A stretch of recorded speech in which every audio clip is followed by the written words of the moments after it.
This is the web transmission service of the Royal Canadian Military Institute. Following our first Defence and Security Studies event in January, examining potential international challenges in Canadian foreign relations, our second panel looks at North Korea with former Canadian diplomat James Trottier, and at Iran with Professor Pierre Pahlavi of the Canadian Forces College. So with that, folks, I'd like to shift our attention now, if I may, to Iran. And let me, again, on behalf of Dr. Pierre Pahlavi, who is a colleague of mine at the Canadian Forces College, apologize for the fact that he has a personal reason for not being able to be here with us tonight. He was kind enough to ensure that he could fulfill his obligation to the extent that he was able to provide us with a video that will discuss some of the key issues that I think we're all interested in. But here's the interesting point. Iran also harkens back to the glory of its Persian Empire. The Persian Empire is the name given to a series of dynasties centered in modern-day Iran that spanned several centuries, from the 6th century BC to the 20th century AD. And the first Persian Empire, that was founded by Cyrus the Great around 550 BC, became one of the largest empires in history, stretching from Europe's Balkan Peninsula in the west to India's Indus Valley in the east. And this Iron Age dynasty, sometimes called the Achaemenid Empire, was a global hub of culture, religion, science, art, and technology for more than 200 years before it fell to the invading armies of Alexander the Great.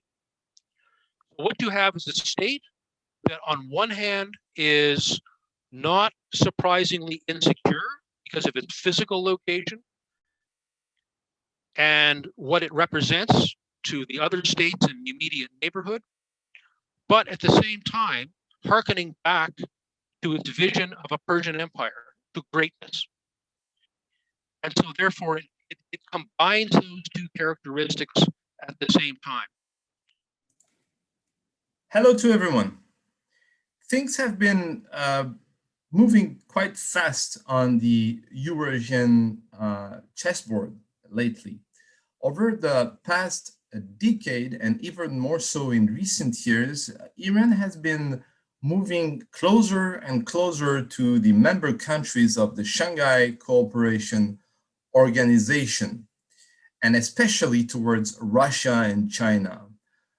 No later than last summer, the New York Times was reporting that Tehran and Beijing have been developing quietly but resolutely a rather far-reaching economic and security partnership. What are exactly the root cause of this strategic rapprochement between the Islamic Republic of Iran and its heavyweight partners of the Eurasian bloc? To answer this question, it would be tempting to rely almost exclusively on anecdotal evidence or on recent developments drawn from the media and news coverage.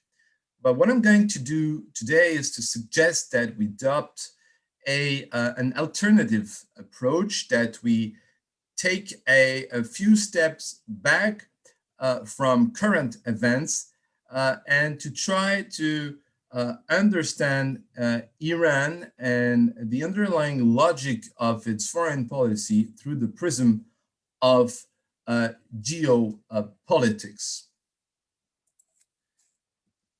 So those who adopt this analytical lens generally tend to agree that Iran is a pivotal country, a strategic pivot, if you will, and this for several rather tangible and mutually reinforcing reasons that we're going to explore now. First of all, from a very physical point of view, from a geological point of view, Iran is a mountainous plateau located at an average altitude of 1,000 meters a semi-desertic plateau surrounded by several mountain ranges that combine to give Iran a natural fortress configuration, a natural fortress that dominates the whole regional system. If you look at this map, it is not hard to realize that Iran really presents itself as a strong hold that locks communication lines between sub-regional systems, including, on the one hand, Mesopotamia and the Arabian Peninsula, and on the other hand, the Indian subcontinent and Central Asia. But at the same time, the Iranian plateau is also what geographs call an ism. It's a natural land bridge, a natural passage, if you will, that connects the maritime subsystems that surround Iran, including the Caspian Sea in the north and the Gulf and Indian Ocean towards the south. Iran is also an energy node with the fourth proven oil reserves and the first proven natural gas reserves, in addition to being a key intersection in the larger Eurasian pipeline network. On top of that, because of its geographical, physical location on the map of the Middle East, Iran can also exert a strategic control over the Strait of Hormuz, through which it is important to remind that no less than 30% of the world trade in hydrocarbon transit every year. In addition to its geographical centrality and to its natural resources, Iran is also a geopolitical node to the sense that it is one of the most surrounded countries in the world, with around 15 neighboring states, among which some of the most important of the Eurasian system, including Pakistan, India, Russia, Turkey, Saudi Arabia, the Arab countries. You have to remember that China and Europe are not far away. So for all those reasons, Iran really is at the junction of the tectonic plates of the Eurasian system. Specialist experts, including geographs, strategists, geopoliticians, practitioners, military or civilian theoreticians, academics, pretty much everybody tend to agree that indeed Iran is a linchpin, a hinge country, a communication and energy node lying at the juncture of very important key regional security complexes. So there is a large consensus on the fact that Iran is indeed a pivotal country. However, there is not such agreement on the geopolitical role that should derive from this central position.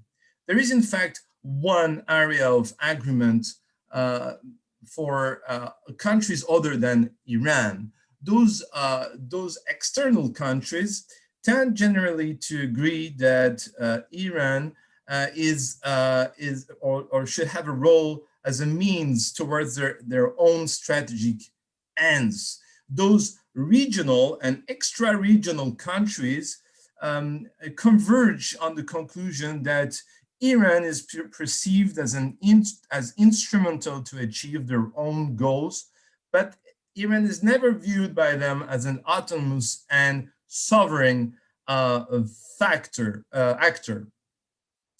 However, it is important to establish a clear distinction between the point of view of extra-regional countries, including Western European and North American countries, and the viewpoint of regional powers, of Eurasian countries, of the countries surrounding Iran, including India, China, Russia, Turkey, and Arab countries. Let's now concentrate, explore, and analyze for a while the point of view of those Eurasian powers, of those regional powers. For those actors, Iran has traditionally been considered as a debatable land. That's a term used by geopoliticians to convey the meaning that Iran is viewed as a territorial stake that must be either conquered or fought against a country located on the north, south, and east-west axis of conquest. There is two kinds of relationship with Iran that are very contextual, depending on the time of history you look at. Whenever Iran has been weak in its history, that is to say, unable to preserve the natural fortress I was alluding to a couple of minutes ago, unable to preserve its sovereignty and unable to repel attacks, Iran has become, so to speak, a territorial bet for conquerors such as Alexander the Great, but also the Arabs, the Romans, Genghis Khan, Tamerlane, the Mongols, the conquerors coming from the east or the west. So placed on this natural corridor of invasion, if you will, and unable to maintain its sovereignty. Alternatively, whenever in its very long history, Iran has been able to protect the wall of this natural Iranian fortress, it has become a natural hegemonic rival for its neighbors. This is very well represented by the famous rivalry that has opposed during the 16th and 17th century the Safavid Empire. It's one of the most famous dynasty having ruled Persia or Iran. So this rivalry between the Safavid Persia and the Mughal Empire on the east, of which India is the modern heir today, and the Ottoman Empire, of which Turkey is the modern heir today. The usefulness in mentioning those historical period is that this type of rivalry, far from being forgotten, are very much vivid in the strategic memory of those countries, including Iran, India, and Turkey, and still shape their world views. So it is important to keep them in mind. It is also important to emphasize that Iran's relationship with its geopolitical neighbors doesn't have to be necessarily confrontational, doesn't have to express itself through conflicts of war, especially when the relationship is between Iran and a country located farther away, like it is the case for China. But that doesn't preclude the fact that for China, Iran is still a means towards an end. And the Sino-Iranian relationship still remains subject to a logic of domination. Let me explain how. Since the ancient time, because the Sino-Iranian relationship is very old, has been cultivated and developed since the ancient time. So since then, China has traditionally seen Persia as a critical stage on the old Silk Road, that is to say, a springboard for propelling Chinese influence towards Western Eurasia. But similarly to what I said regarding Turkey and India, this traditional view is not outdated. It is still very much valid today as it has been updated and modernized. It remains true for Chinese strategies pursuing the so-called One Belt, One Road project, the BRI initiative, Belt and Road Initiative, that actually install Iran at the center of the Chinese strategic equation. Iran is, as the quote copied here on the slide says, Iran is and has always been a country at the center of everything for a Chinese strategist. Let's now look at Iran from a different perspective. Let's look at Iran from the viewpoint of Arab countries. Looked at from the perspective of those countries, Iran is not only a geographical obstacle, it is also a geocultural hindrance in the sense that it has traditionally prevented those countries from projecting their military and religious influence northward towards the Caucasus and Central Asia.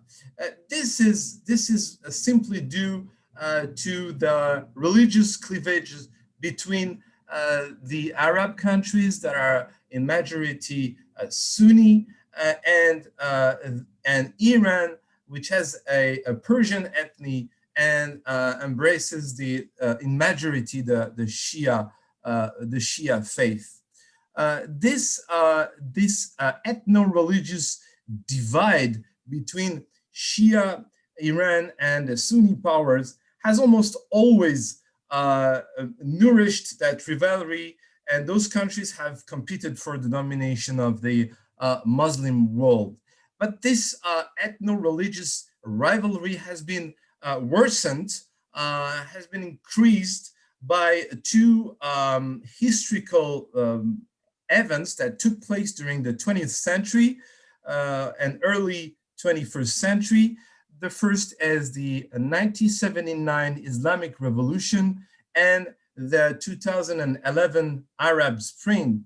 Those two events have contributed to reinforce the rivalry between Iran and the Arab countries that see more than ever before Iran as a hostile force. This view is encapsulated and embodied in the so-called Shia crescent theory. It's the idea that Iran is actually trying to mobilize a pan-Shia alliance threatening Arab monarchies and their interests, threatening Saudi Arabia and its Arab allies of the GCC, the Gulf countries cooperation, Gulf Cooperation Organization, which is a political military alliance mostly turned against Iran. So let's now change our perspective and look at Iran from the viewpoint of the Russians. Seen from St. Petersburg or from Moscow, depending on the time you look at, Iran is mostly reduced to its geographic role. It is viewed as a natural getaway, giving access to southern warm seas and helping Russia break its continental isolation. They view Iran as this access to the warm seas, including the Mediterranean Sea, the Gulf, and the Indian Ocean.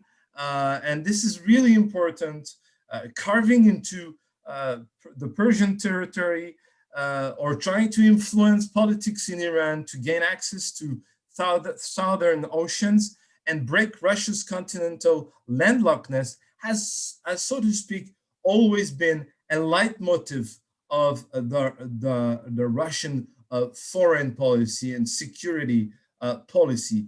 at the exception maybe of the Cold War period. It is important to look at this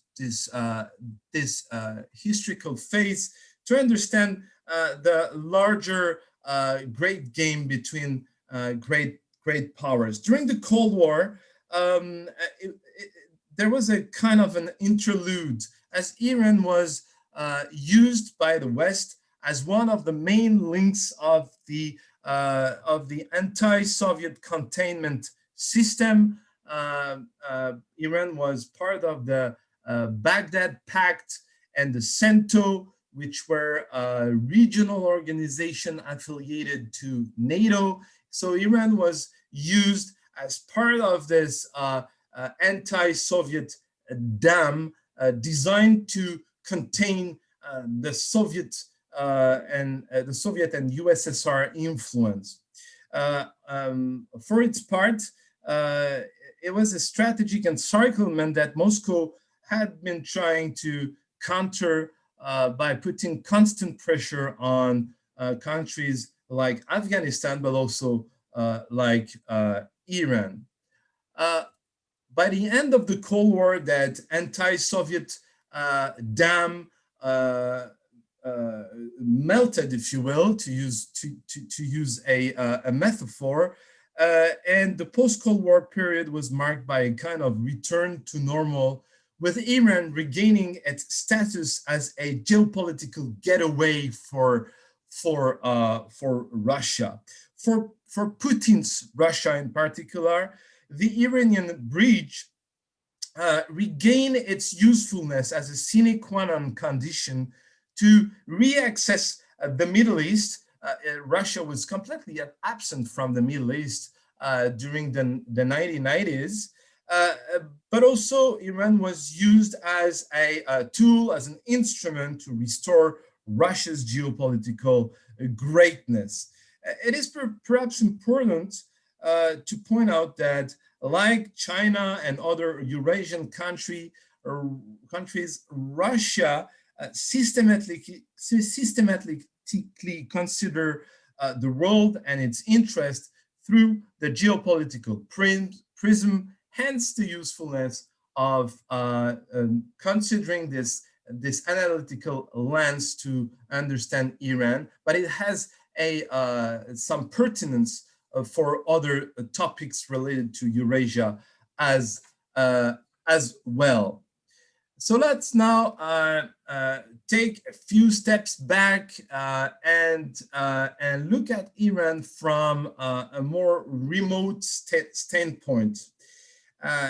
It's the standpoint of extra-regional powers, including Western European and North American countries. Because of their geographic remoteness regarding Iran, Western powers have never really tried to conquer or to dominate this country physically. It is worth mentioning that Iran is one of the handful countries, one of the few countries that has never been formally colonized by a Western country or integrated in a Western empire. That doesn't mean that extra-regional powers have never tried to actually instrumentalize Iran. Actually, they did, and pretty early so. Over the past 2 centuries, those extra-regional powers, including England, including Great Britain and United States, have tend to see Iran as a strategic pawn on the Eurasian chessboard, and have been using it as a buffer state, as a balance of power tool to counter regional hegemony by Eurasian rivals. This is a traditional role that the Brits assigned to Persia during the 19th century great game of influence. That was the competition between London and St. Petersburg for the control of Central Asia and Persia Persia used as a necessarily segment of the road towards India. During the 20th century, this buffer state status has been codified, theoretized, if you will, by a series of geopoliticians, including Amiral Alfred Mahan, the theoretician of sea power, the inventor of the notion of Middle East. He coined that very notion. He was also a geopolitician. So those geopoliticians, in addition to Mahan, include Harold Mackinder, Nicholas Pikeman, and more recently, Zbigniew Brzezinski or Henry Kissinger.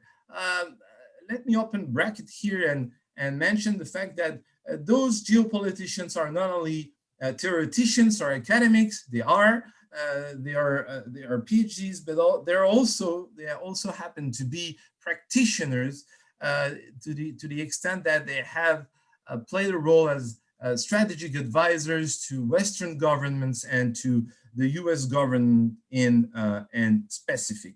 So those geopoliticians and others have combined their efforts to build a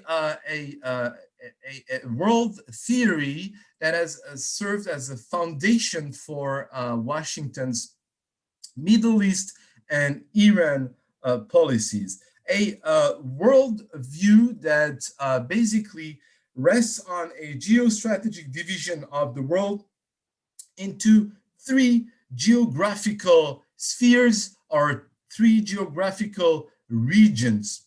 At the periphery, and you can see that on the map, on the slide here, at the periphery, you have what the geopoliticians call the outer islands, comprising the British Islands, Japan, the Americas, Africa, and Australia. Those outer islands surrounding the so-called world island, which you have at the center of this map, and which consists of the Eurasian land mass. At the center of the world island stands what is called the heartland, which basically outlines the contours of the Russian Empire, but which may also correspond to some part of Eastern Europe and some part of China. It's the core aspect, the core imperial part of the Eurasian continent. Between the maritime periphery and the continental core lies what Harold Mackinder has called the Rimland, which stretches basically from the Volga River to the Yangtze River and plays a critical role as a buffer zone. Here is what the geopoliticians have to say about the Rimland. The whole construct relies on one simple rule: whoever control Rimland governs Eurasia. Whoever governs Eurasia is able to control the destiny of the world. So it's not hard to realize that the Rimland and the control of the Rimland becomes therefore vital. If it's the heartland controlling the Rimland, the heartland, namely the Russian and the Chinese, are able to control the world. Alternatively, if it's the maritime powers, the outer islands who are able to influence the Rimland and repel the heartland hegemonic move, then they're able to maintain some equilibrium. Throughout the 20th century, Western geopoliticians and Western leaders whom they have advised emphasized the need to control all the key countries included in this immense protective shield of the Rimland, foremost and among which Iran Iran, which is seen as a key element, as a key link in this geopolitical construct, as an essential condition or precondition to actually play that balance of power strategy. Today, in 2020, the fear is that Eurasian powers are regaining control of the Rimland, and especially regaining control of Iran, that is constantly moving closer to China, Russia, and the member countries of the Shanghai Cooperation Organization. But in general, and you would have understood that by now, in general, whether you adopt the perspective of regional or extra-regional countries, Iran is invariably seen and used as a pawn, as an instrument in the global chess game between the great powers. It's merely reduced to a role of an instrument and a means towards the strategic ends of those great powers. Let's now consider the Iranian perspective and try to understand the Iranian worldview. Unsurprisingly, Iran's conception of its geopolitical role contrasts rather sharply with that of the regional or extra-regional powers. For Iranians, their country is certainly not intended to be an invasion corridor, a land bridge, a strategic pawn, a buffer state, or an economic outlet. In their eyes, Iran has its own purpose.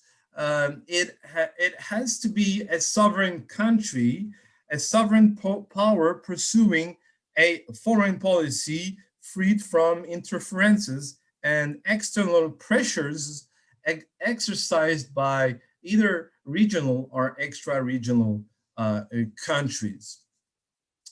Actually, the Iranians are very quick at pushing their pretense and claims further in the sense that they see Iran, they believe that Iran's role is at the forefront of the international stage alongside other heavyweights of the global arena, including the United States, the EU, India, China, Russia, Turkey, and nothing less. They believe that they have a legitimate place at the global around the global table of negotiations. This sense of grandeur stems from the Iranian pride, or the Iranians' pride to belong to a very great civilization. The Iranians, whether you talk about the Iranian in the street, in the bazaar, or Iranian leaders, or some members of the immense Iranian diaspora, those Iranians are very proud to be the heirs of one of the world's oldest and richest civilization. And you can see on the maps on this slide, they very much have vivid in their memory the image of those great empires, the Achaemenid Empire, which has fought against ancient Greece, the Sasanian Empire, which is rivaled against Rome for the domination of the ancient world. We've also mentioned the Safavid Empire, which has competed against the Ottoman and Mughal Empire in the 16th and 17th century. Those are not bygone episode of Iranian history. Iranians discuss them and revive them on an almost daily basis. And if you want to understand the Iranian psyche, you have to actually understand this. From this pride, the Iranian certainly derive, therefore, a strong nostalgia for Iran's golden age, but I also derive a strong desire to, so to speak, make Iran great again. And this is represented by the fourth map at the bottom right of this slide. Contrary to the others, it doesn't represent an ancient period. It doesn't represent the past. It rather, it's a map that you find on the internet that is largely discussed by the Iranians, and it's a hypothetical map that represents a dreamed present or a projected future of a grand Iran, of a phantasmagoric Iran, if you will. What is ironic and paradoxical and rather sad for Iranians is that this sense of superiority also coexists with a strong sense of vulnerability. The Iranian strategic psyche is rather schizophrenic or bipolar. So they have a lot of pretense. They see them as exceptional, but they also feel weak and vulnerable. This sense of vulnerability results from Iran's history, a history punctuated by continuous invasions and military conquest by the Arabs, the Turks, the Afghans, the Russian, the Arabs, from the ancient time to the end of the 18th century. During the 19th and 20th century, those kinetic invasion of the Iranian territory has been displaced by ceaseless, more subtle, less kinetic form of Western influence. Some of them are represented on the maps here on this slide. And in the clockwork sense, you have first the 19th century great game of influence. You have then the Persia's partition into two Russian-British zones of influence in 1907, and the exploitation of the Iranian oil by what was to become British Petroleum in 1908. Then you have the military occupation of Iran during World War II in order to use this land bridge as what the British Prime Minister Winston Churchill called the bridge to victory. Again, this notion, this geopolitical notion, Iran was used as a natural bridge to convey the Allies' help towards USSR in the fight against Nazi Germany. And then you have the last picture. It represents the 1953 Operation Ajax, which was co-organized by the CIA and the MI6 to prevent the nationalization of Iranian oil and bring Iran closer into the sphere of influence as part of the Baghdad Pact and the CENTO I was referring to a while ago. But what you have to actually derive from those foreign intervention is that this uninterrupted succession of foreign interference has cultivated among the Iranians a syndrome of a besieged citadel. The Iranians feel surrounded constantly, and they feel that the other countries, regional or extra-regional, are constantly trying to take advantage on them. This feeling of being surrounded has been reinforced since the Islamic Revolution by a number of more recent phenomena, such as you can see here. It's a map that is also very much largely commented by Iranians on the web. It's basically, it represents the installation of numerous American and Western military bases around the immediate perimeter of the Iranian fortress. And this is another example of foreign interference.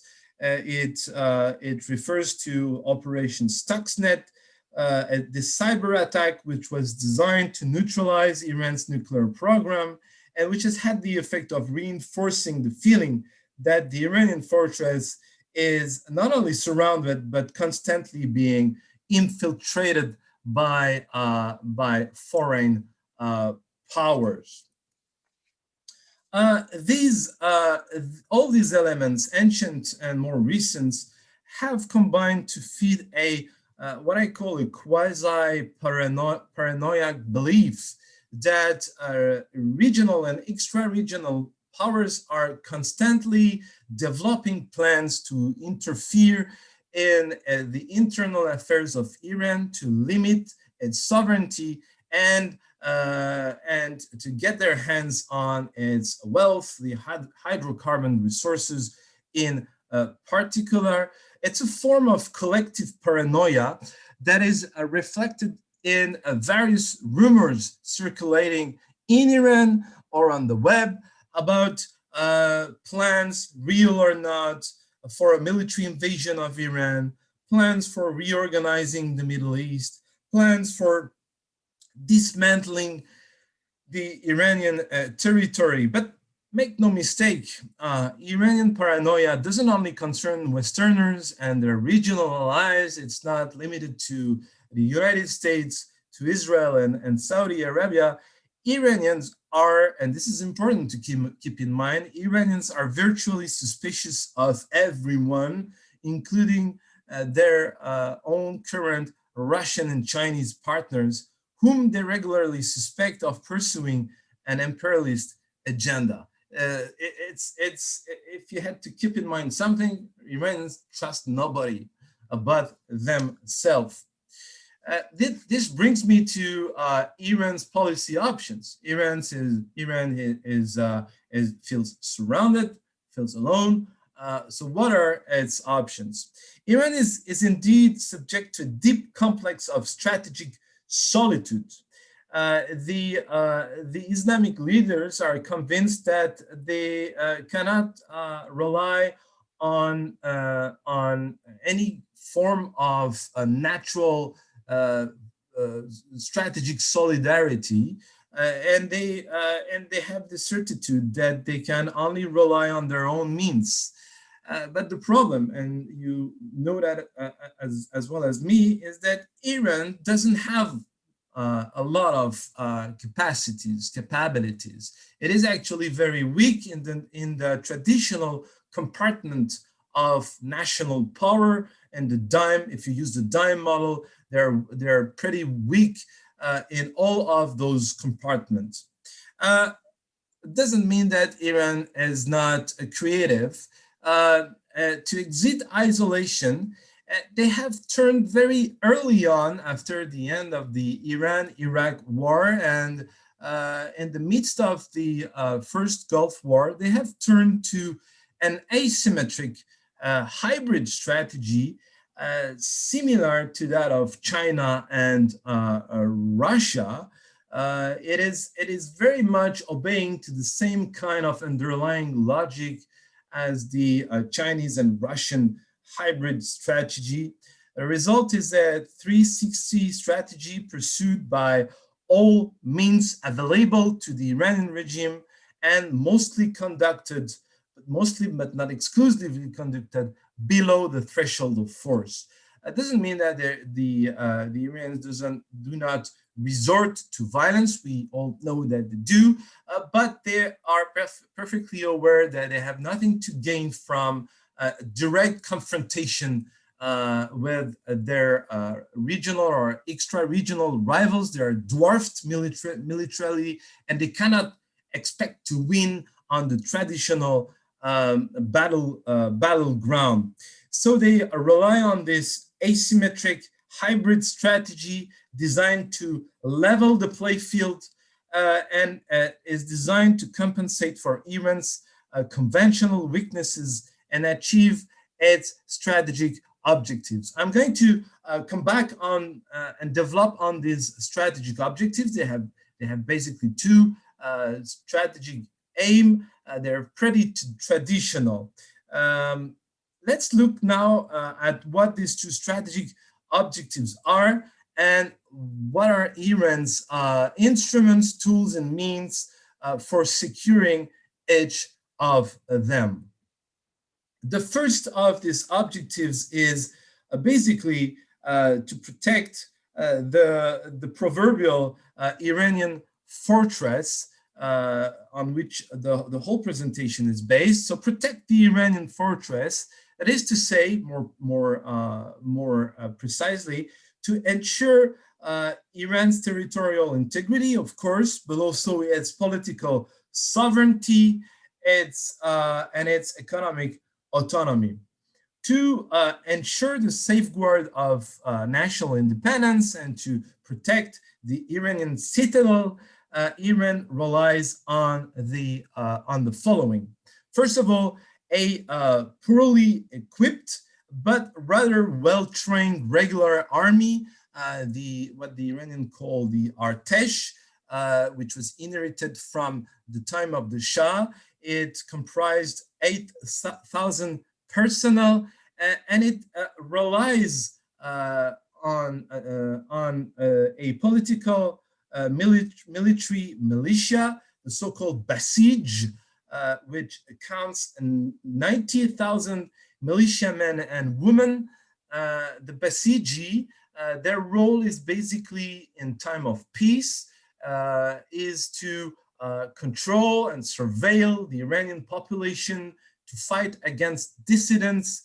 And so they're part of a large network of national surveillance, but they're also trained to support an irregular warfare defense system comprised in the so-called mosaic defense doctrine, which we can discuss during the Q&A if you want. The protection of the Iranian fortress also relies on the use of the hydrocarbon weapon and the nuclear blackmail. They're used as bargaining chip, but also as life insurance to gain external support, but also to obtain some advantages from the West or from other actors of the international system, China in particular. And let's complete this inward-looking system of protection by an ambitious ballistic missile program that is, of course, versatile, can be used for aggression as well, and that is, of course, of growing concern here in the West. The second objective is to create around the Iranian fortress a buffer zone, a sphere of protective influence, which also serves as a springboard to establish Iran as a regional power, if possible as a regional superpower, but also to develop the status of Iran as an international actor that counts actually regionally, but also internationally. To project Iran's regional and international influence, Iran relies on the following. The famous Revolutionary Guard Corps, the Sepah Enqilab Islami, as the Iranian call it. It counts 125 men. Of course, it is also designed to protect the fortress, the guard the revolution, they guard the regime, but they are also, their other task is also to project Iranian influence abroad, and they rely on the Code Force, which is composed of Shia fighters, not necessarily Iranian, non-Iranian Shia fighters or pro-Iranian fighters, supervised by Iranian officers, and which was until very recently under the command of General Qasem Soleimani, which was killed by a drone strike in January 2020.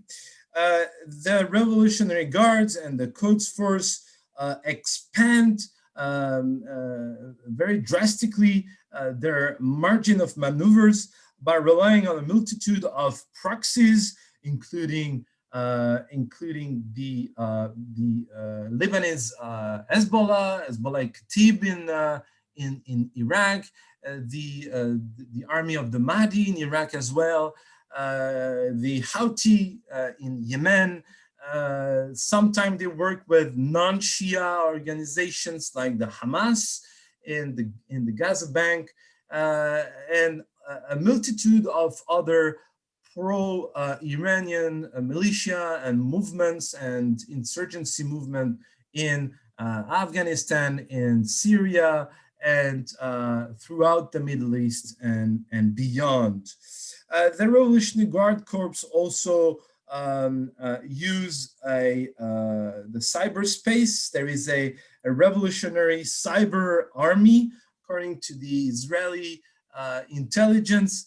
It is the fourth army of its kind in the world, after that of China, Russia, and the United States. This cyber army, it is important to emphasize, specializes in cyber espionage, cyber attacks, cyber sabotage, but it is also very efficient in the domain of cyber influence, diffusing the Iranian propaganda in the region, but also helping the Russians and the Chinese to actually discredit the democratic systems of Western countries. Finally, this toolbox, this asymmetric toolbox of Iran's, is completed by and supplemented by the use of some conventional elements, which makes it a hybrid approach, including the help and support of the Russian and the Chinese in diplomatic arenas and diplomatic forum, including the UN and other international organizations, which actually testify of the fact that Iran is actually betting on all of the numbers of the roulette. Let's look at on the way this asymmetric construct or asymmetric approach has been implemented. It was actually experimented in in an embryonic manner during the early 1990s, right after the first Gulf War, to break Iran's then isolation and to secure a series of early geopolitical gains, including a very important rapprochement with the Alawite Syria, led by the Assad family, Bashar al-Assad today, and before that, his father, but also a progressive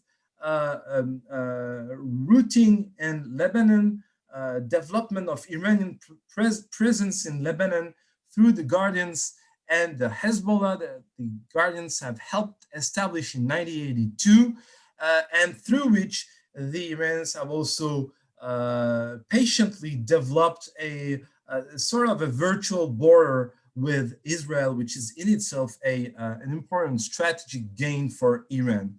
Nevertheless, despite those early gains, at the end of the 1990s, the Iranian sphere of influence was still arguably thin and narrow, because it was largely checked by Iran's regional adversaries, including Iraq, the GCC countries, but also the Taliban in Afghanistan, who, even if it sounds counterintuitive, were amongst the worst enemies of Iran, of Shia Iran. During the 2000s, Iran took advantage of the US removal of the Taliban and Saddam Hussein to considerably expand its sphere of influence by stepping back into Afghanistan, where Iranians were totally absent since the 1979 revolution. They also took advantage on the US intervention in Iraq to spread influence in this country, which was ruled which is ruled since then for the first time in its history by its Shia majority, which was basically a strategic gift to Iran, especially given the fact that some of the leaders ruling Iraq since 2003 were basically trained in Iran during the Iraq-Iran war. The Iranian also won during that decade. They won a symbolic victory during the August 2006 33 days war. They won a symbolic victory over Israel through their local proxy, the Lebanese Hezbollah, a victory fought on the media front to a large extent, not one on the military front, but one on the media front, and which was very instrumental in allowing Iran to question Israel's political and military supremacy in the Levant. Let's move to the 2010 decades. Early on, the Islamic Republic of Iran exploited two things. First, the US disengagement from the Middle East and the Obama administration's decision to concentrate on the Asia pivot.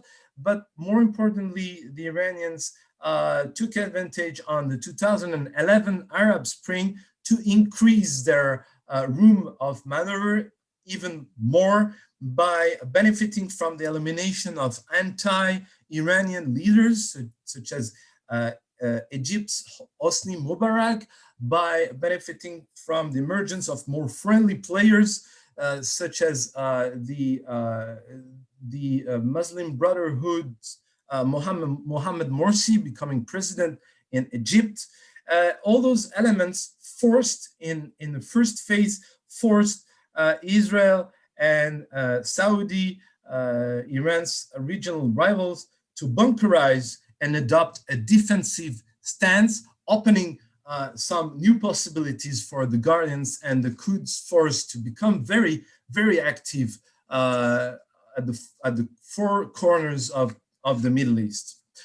Later on, during the 2010 decades, you had, of course, the Daesh crisis, which offered another opportunity to strengthen Iran's regional posture. Let me pause for a second to emphasize that one way of understanding Iran's foreign policy is to characterize it as very opportunistic. They are following those two objectives, protecting the national fortress and projecting influence, but they can do that using different means and adapting to the situations, adjusting to circumstances as they develop. In this case, they benefited from fighting against ISIS alongside the international US-led coalition to actually proceed to a makeover to change and improve the global image of the Islamic regime to appear relatively more moderate, especially in comparison to Daesh, and to appear more trustworthy compared to Daesh. They actually benefited from this reputation improvement to negotiate from a position of strength on important issues, and in particular on the thorny nuclear issue, leading to the signature of the so-called July 2015 nuclear deal, also known as the JCPOA. The JCPOA, which has virtually opened the door for Iran's rapprochement with the West, and which has put Iran at the threshold of a potential reintegration into the regional and international concert of nations. Iran actually used that deal to start reintegrating the international community and normalize its relationship with several important actors. But at the same time, Iran was becoming very powerful. By 2015, observers were regularly labeling Iran as not only as a regional power, but also as a regional superpower, not in terms of conventional capacities, but in terms of its asymmetric capacity to project its influence, to actually dictate the rule of the game, to be part of the resolution of some crisis, creating some others, and becoming the jack of all trades in the Middle Eastern game, if you will. But at the same time, Iran's successes were immediately countered by its regional geopolitical rivals, namely Israel, Saudi Arabia, and the GCC countries. Those countries simply could not accept Iran's ascendance, could not accept Iran's return in the center of the game. According to a zero-sum game logic, there were, and legitimately so, fearing that Western rapprochement with Iran would equate or would entail a questioning of their own privileged relationship with the West. As early as 2015, Israel and the Gulf monarchies went out of their way to stop Iran's comeback at the forefront of the regional scene, using all the means at their disposal on the Middle Eastern regional security complex to counter Iranian influence. But it took another event to actually reshuffle cards, and it was, of course, something that happened far away from the Middle East in Washington. You understood me. The real turning points, the real turnaround only came with Donald Trump's election in 2016, a spectacular reversal associated with the adoption of the so-called strategy of maximum pressure against Iran and its regional proxies. It was a 180-degree turn, resulting in several things: the breaking of the dialogue initiated by the Obama administration between Washington and Tehran, a questioning of the 2015 nuclear deal, and the beginning of a strong strategic, economic, and military rapprochement between the United States, Israel, and the Gulf monarchies. Those actors since 2017, combined their efforts, combined their capacities to pursue this maximum pressure strategy, this Trump doctrine, which encouraged GCC powers in Israel to shift from a rather passive containment policy towards a stronger rollback strategy, which basically consists of pushing Iran back into its pre-Arab Spring sphere of influence. Today, Iran is at the crossroads. But I would conclude by saying that looking through the geopolitical lens, therefore allows a much better understanding of Iran's current situation and its complex relationship with its regional and extra-regional partners. Today, as I was saying, Iran finds itself again at the crossroads in a situation of not complete, but rather severe isolation with a limited number of strategic options. Let's explore them to close this presentation. On the West side, the diplomatic doors are still largely closed, and a sudden warming between Tehran and the West seems still very unlikely even with a change of administration in Washington. I've just published a paper with the network of strategic analysis, which you can read, which expand this idea. I can provide the link if you're interested. On the Middle East side, the logic of the zero-sum game compels Iran to play low profile and to try to secure its current geopolitical strongholds, but without expecting to make additional gain. Things are pretty much blocked, and there is not much to expect for Iran looking towards the Middle East for the moment.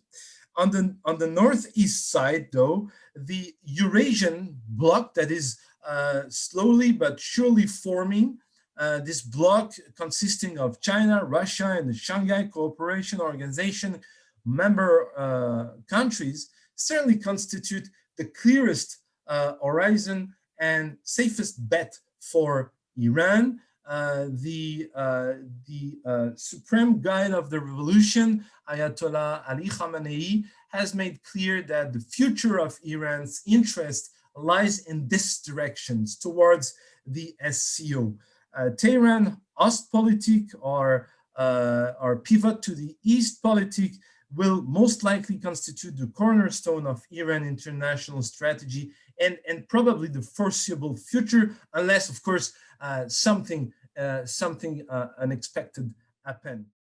Again, apologies on behalf of Dr. Pahlavi for not being available to take your questions. I know we had at least one question. I will address it briefly in a moment.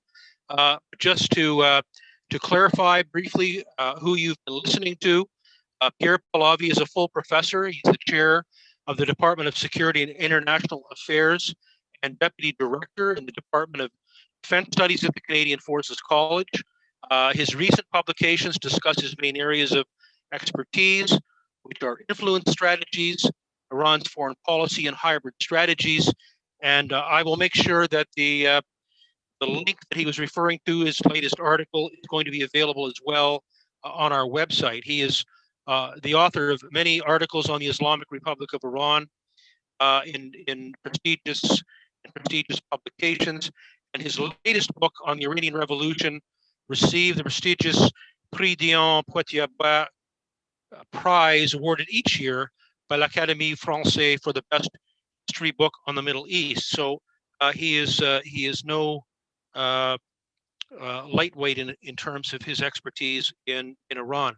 Now, there was a question on the chat line regarding Pakistan, and I guess again, I'm not an expert on Iran, but my belief would be simply this. I mean, one of the very simplistic ways of looking at Iran is, of course, it is on the one hand really the leading Shia power, and there are pockets of Shia Muslims in other countries, but without a doubt, Iran is the leading Shia power. Pakistan, obviously, being a Sunni power. The other pole, if I can put it that way, is Saudi Arabia. So one of the ways in which the competition between Iran and Saudi Arabia and its allies and other Sunni states, the way in which that is typically portrayed is simply as a competition for dominance within Islam between the Sunni and the Shia sects. And so it's unlikely that a Sunni state would be willing to assist Iran. I would just like to make a couple of last comments with respect to Dr. Pahlavi's video. There may have been 2 or 3 things that may have confused you slightly. He talked about the dime early on, the dime in instruments of national power. That's a construct that is used very frequently in international relations, and it refers to diplomatic, information, military, and economic instruments of national power. At one point, he talked about the Republican Guard consisting of 125 men. Obviously, he meant to say 125,000 men. So those are just 2 points that I picked up. I think with that, I would like to, now that we are at 8:45, I think it's probably time for us to begin to sign off with your permission. Let me close with two things. One, let me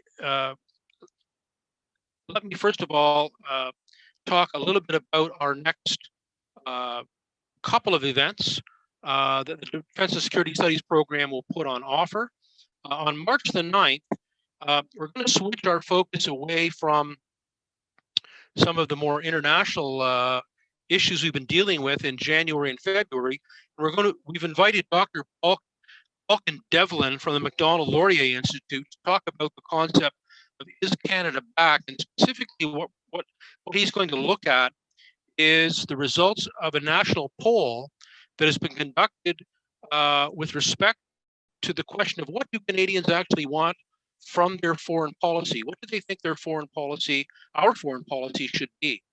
And he has the results of those surveys, and he's going to provide that information. So I think that's going to be a very, very interesting presentation indeed.